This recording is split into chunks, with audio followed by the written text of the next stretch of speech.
देखिए, ये डेंगू बच्चा रफ़ियाबाद में पीपल्स कॉन्फ्रेंस की जानिब से एक प्रोग्राम मुनक़्क़िद किया गया था, जिसमें भारी अक्सरियत में लोग आए जो कि हमारी एक्सपेक्टेशंस नहीं थी, क्योंकि एक ही दिन में इतना बड़ा प्रोग्राम ऑर्गेनाइज़ करना और लोगों के जोश खरोश से ये बात साबित हो रही है कि आने वाले जो हमारे पार्लियामेंट मेंबर है वो इंशाअल्लाह ताला सजाद गनी लोन साहब होंगे, जिसमें कोई भी हिचकिचाहट की बात नहीं है। जैसे कि लोगों का आपने प्यार मोहब्बत देखा कि बुज़ुर्ग जो लोग फजलपुरा से आए थे, पिछले जहाँ कहीं अभी मुझे लगता था धूप नहीं निकली थी, तब से लोगों ने आना शुरू किया है और जिस जोश खरोश के साथ लोगों ने एक इस्तकबाल किया, उसके लिए हम लोगों का बड़ा शुक्रगुजार है।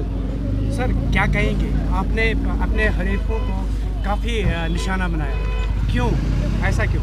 ये डर देखिए, नहीं, डर की कोई बात नहीं है। मैं आपको कहूँगा, एक टूरिस्ट आके मेरे नॉर्थ कश्मीर में आके मुझे ये कहे कि आपकी लीडरशिप आपके किसी काम की नहीं है, तो मैं ये मानने के लिए तैयार नहीं हूँ। जबकि इस बार उमर अब्दुल्ला साहब ने हद पार की और कहा कि नेशनल कॉन्फ्रेंस के जो हमने लीडर साहिबान यहाँ चुने थे, जिन्होंने इलेक्शंस लड़े थे, उनको भी नकारा और खुद आ गए पार्लियामेंट में लड़ने के लिए। और ये वो चीज़ है जिसके लिए पीपल्स कॉन्फ्रेंस और नॉर्थ कश्मीर के लोग बड़े बेसब्री से इंतज़ार कर रहे थे, क्योंकि अभी तक जो कंपटीशन था वो कंपटीशन था, लेकिन एक तरफा अगर किसी ने इसको किया वो उमर फारूक साहब ने किया, क्योंकि सजाद साहब की बड़ी जीत होगी। आपको पता इस बात से चलेगा, क्योंकि जहां भी सजाद साहब जाते हैं या उनके हमरा जितने भी लीडर साहिबान होते हैं, जहां भी मीटिंग्स होते हैं, लोगों का एक गुस्सा है, क्या इनको अब अपनी लीडरशिप पे भी भरोसा नहीं कि हमको श्रीनगर से बंदा मंगवाना पड़ता है हमारी रहबरी रहनुमाई करने के लिए। मैं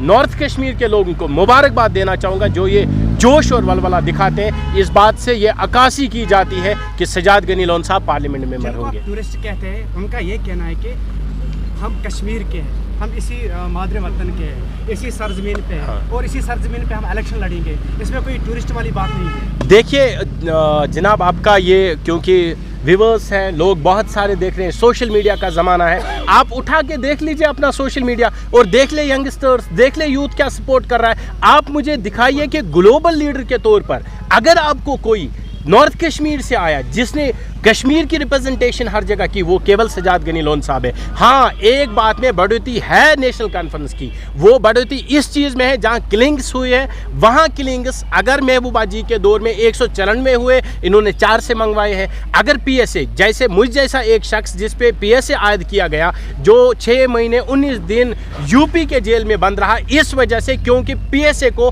अगर इंट्रोड्यूस किसी ने किया है वो नेशनल कॉन्फ्रेंस थी। और अगर आप देखेंगे पैलेट गन से हमारे जो बच्चियां, हमारे जो बच्चे तबाह हो चुके हैं, अपनी आंखों की रोशनी खो बैठे हैं, वो क्रेडिट अगर किसी को जानता है तो नेशनल कॉन्फ्रेंस को जाता है। कहना है कि यहाँ पर अगर हम नॉर्थ कश्मीर की बात करें, नॉर्थ कश्मीर में हमारा मुकाबला सिर्फ पीसी के साथ नहीं है, बल्कि 4 पार्टियां हैं। बिल्कुल नहीं है, मैं आपको यहाँ रोकना चाहूँगा, बिल्कुल पीसी का कोई किसी से कोई कंपटीशन नहीं है। मैं आपको दिखा दूँ, उमर अब्दुल्ला साहब जहाँ से इलेक्शन लड़ रहे हैं वो केवल 300 से अधिक वोटों से जीत प्राप्त कर पाते हैं, लेकिन जब आप मेरे लीडर और महबूब जो है जम्मू कश्मीर, खासतौर पर नॉर्थ कश्मीर का लीडर सजाद गनी लोन साहब, वो 9000 से इलेक्शन जीत रहे हैं। और कहाँ ये कंपटीशन की बात करती है वो महबूबा जी जो अपने दौर इक़्तिदार में कहा करती थी कि आप लोग टॉफ़ी खाने और दूध लेने गए थे आर्मी कैंप्स में, क्या वो महबूबा जी जो राजनाथ जी के साथ बैठ के सब कुछ भूल गई थी, ये वही कश्मीरीज हैं जिन्होंने से गोलियां खाई, जेल खाए और हमें जिताया? उस महबूबा जी से हमारा ये तो कंपटीशन बन ही नहीं रहा जनाब। बस माइंड को बदलना है और लोगों को अपने मुस्तकबिल के बारे में लड़ाई लड़नी है। यहाँ पर लड़ाई 370 और एटोनॉमी की अब नहीं है, यहाँ पर लड़ाई कि हमारी रहबरी और रहनुमाई अगर कोई कर सकता है वो केवल सजाद गनी लोन साहब।